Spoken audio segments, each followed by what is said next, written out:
Hey people, what's up? It's Jameel. And tonight I want to go over how Rob and Pastucha framed me. It all started back in the summer of 2012 when I met her daughter, Jamie Pastucha. And I met her and she gave me her name, and I forgot her name for a long time. Anyhow, uh, getting back to what I was saying. Okay, so I met Jamie Pastucha in the summer of 2012. Then in 2015, I went and I met Jordan Maxwell. I got set up to be killed. After that, I went on YouTube and exposed all this stuff about Jordan Maxwell. And then the gang stalking started. Robin Pastucha and her family started following me around. Her husband Joe Pastucha, her son Joshua Pastucha, her daughter Samantha Pastucha, Michaela Pastucha, and Jamie Pastucha started following me around.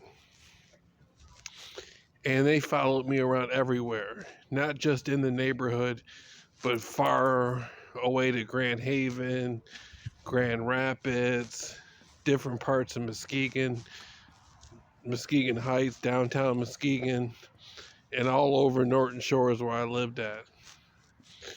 Okay, that being said, what did they do? They would follow me with their brights on in broad daylight. They would wear color coding. They would wear a lot of red and black. Sometimes they would switch it and wear yellow and black. And every time I came outside, they would come outside right after I came outside. And Joe Pastucha would be in his truck, and every time I went out to take the garbage out, he would get in his truck and just take off right past me every single time. Not now and then or once a week or anything like that. This would be like every single day. What are the odds of me going outside to check my mailbox or to take my garbage out or to just go outside just to look around and breathe the fresh air? And every single time he would be in his truck and he would take off. He would walk right out in his truck and just take off wearing all black. He would always wear all black. And then Robin Pastucha, she had a thing going on in the neighborhood where she was working with the Norton Shores Police Department, and she was getting some sort of funding somehow through a neighborhood watch group or some sort of funding she was getting, and all the neighbors were taking directions from her house. I would see them looking at her house when they did the gang stalking assignments, and they would nod to each other through the windows and stuff like that. And this went on for a long time, a very long time. This went on for 4 years. I would watch it happen. Okay, 4 long years I would watch this happen.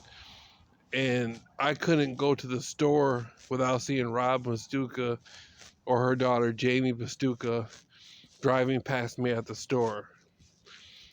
I would go to the Shell's gas station down the street or the Mobile BP down the street, and they would directly follow me and drive past me with their brights on in broad daylight.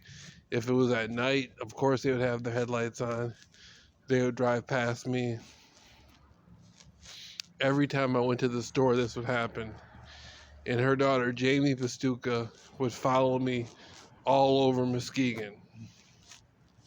This went on for 4 long years. And she would always be looking at her phone when she did it.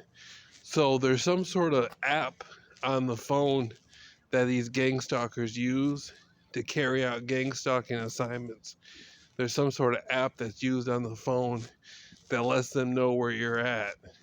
And this would be going on from morning, noon, and night. Okay? And I would get mimicked. If I posted a YouTube video talking about something, they would mimic it back to me. And not just Rob Pastucha and her family, but the whole neighborhood. every neighbor in the neighborhood on Lauren Drive in Norton Shores, Michigan would be doing this. Okay, that's how she gang stalked me. And how she framed me was I sent flowers to Jamie Pastucha trying to talk to her about what had happened. And Rob Pastucha made up a lie saying I sent flowers